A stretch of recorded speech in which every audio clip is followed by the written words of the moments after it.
Hi Internet, Orc speaking. Not too long ago I made a video on the topic of speed preservation, and I noticed that I've been prioritizing videos primarily on mechanical skill. Which is understandable. The most important step from a beginner's perspective would be to learn how to move, or in our case, learn how to drive somewhat competently.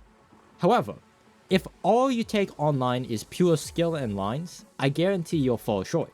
To be precise, you'll get killed by items, then flame some people for being unbelievably lucky, get frustrated and salty, then, when your head cools, you go back to practicing lines in an attempt to try to improve.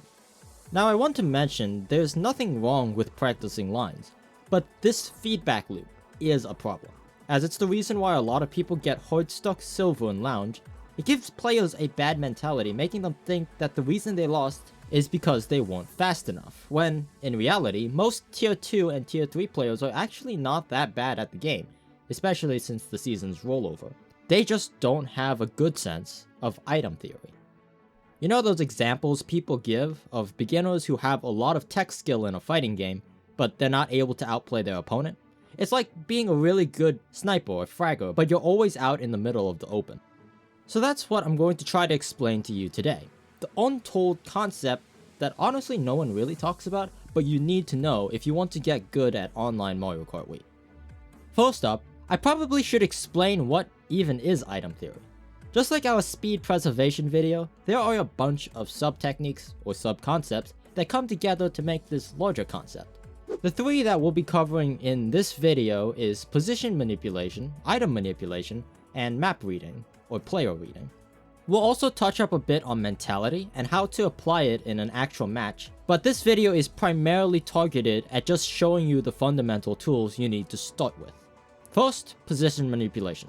There are 11 different room sizes in vanilla Mario Kart Wii. I have to say vanilla now, being you're crazy. Crazy in a good way.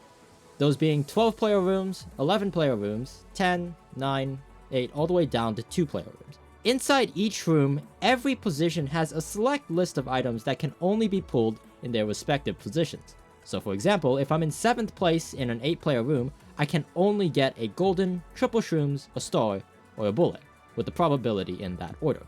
So position manipulation is basically getting yourself into a position that's more likely to give you an item that you want, or in some cases, avoid items that you don't want. Unfortunately, this means you'll have to do some level of memorizing and learning what positions in what rooms has what odds, but don't worry, it's not as scary as it sounds. For starters, I'd recommend to start by learning item availability in a 12-player room. Here's a chart to show which items are attainable in each spot. Of course, I don't expect you to memorize all of this all at once. Actually, you don't even need to memorize most of the stuff here. Just focus on the important items that can seriously change the game. Items like stars, shocks, goldens in some cases, shrooms, thunderclouds, fibs, and bullets. Starting with TCs, thunderclouds can be pulled from spots 3 to 8, with the common spots being 4 to 6. That's why you'll see some top players stop cycling boxes when they're in these positions, as the threat of a TC can be deadly. Single shrooms can be pulled as high as 2nd place, triples range from 4 to 12, with hot spots being positions 8 and 9. Stars and goldens also share similar spots at the bottom, being 6 to 12 for goldens and 8 to 12 for stars. Hot spots being 10 to 11th place for both items. And shocks are pretty easy to remember. It's bottom 2 in room sizes 9 to 12, last place in room sizes 6 to 8, and shocks can't be pulled in 2 to 5 player rooms. Bills are also kind of like shocks, except it's bottom 4 instead of bottom 2, and bills can be pulled in as low as 4 player rooms. Also, I did mention you should be aware of the fib, as the fib has a 20% chance of being pulled in first. A lot of beginners when in first tend to backspam all their items, but the problem with that is 2nd place's most common item is a single red shell, believe it or not. In case you didn't know, fibs can't block red shells, so by spamming items, you're basically asking to get redded. A better idea is to abuse the fact that you could hold up to 2 items in Mario Kart Wii, and chain or cycle accordingly. Now, understanding what positions to put yourself in if you want a particular item is important on courses like Mushroom Gorge, Grumble Volcano, Peach Gardens, tracks that benefit having shrooms over other items. But you could also use it on courses like Luigi Circuit or Mario Circuit 3. Tracks where you want to prioritize items that could dodge the shock.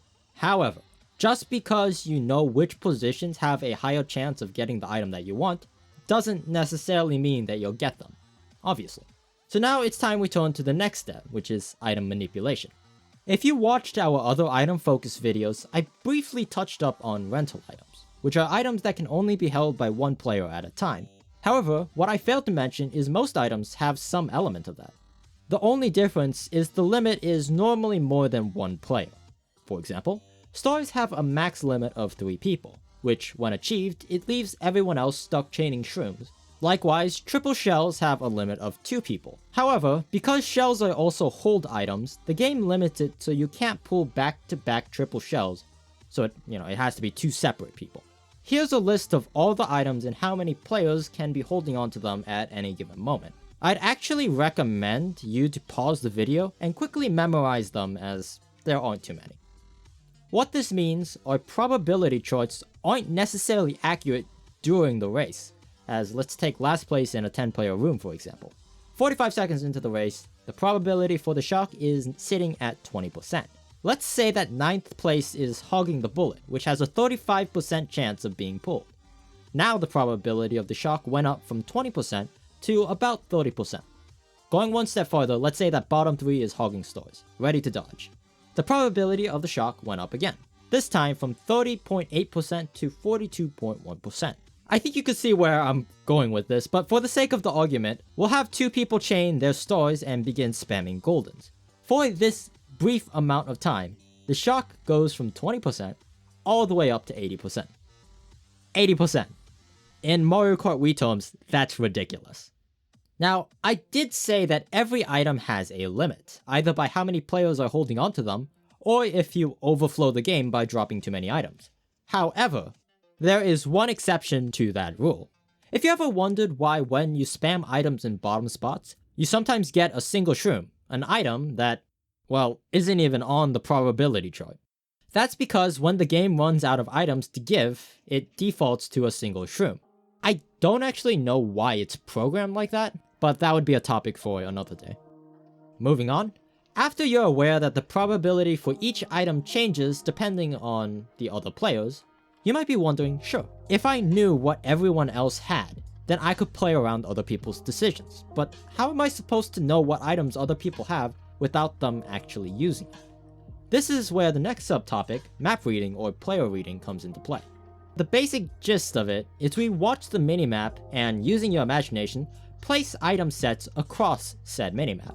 The best way to predict what players will do is to think what would you do in that situation. Because a lot of people don't know this, but you play differently depending on what item you have. For instance, if you're in last and you have a star, most people would chain it into the next set. If you have a golden, then you'll probably use it on some kind of golden chain, or spam it just like most people do with the bill. It's normally pretty easy to tell if they have a golden or a bill, because they move much faster than they normally do on the minimap. And if you have the shock, then you'll drive similar to how most people would with a star, except you'll probably see them hit boxes without chaining items. So just capitalize by using your dodge when you see them chain the shock into an item set. By the way, if you are playing in a pretty low level room, most beginners would just spam the shock instead of chaining it. So the prediction process is the same, just use it on the previous set instead of the next set. This idea of putting yourself in other people's perspective is doable with every position. Try to take advantage of other people's habits, or even habits that you see in yourself. I know it may be difficult in the beginning for some of you, but I want to leave you with a quote one of my coaches actually told me, and that's, have purpose whenever you use any item. Don't use your items just because. There always should be a reason behind every action. So yeah, this 4D chess mentality is why I believe Mario Kart Wii can still be a competitive game, despite being almost 12 years old. The best analogy I could give is item theory turns Mario Kart Wii from Uno into poker. There are luck-based elements inside this game, but it is controllable and, to some degree, predictable. And players who realize this instead of just complaining about it are the ones who truly succeed. See you next week.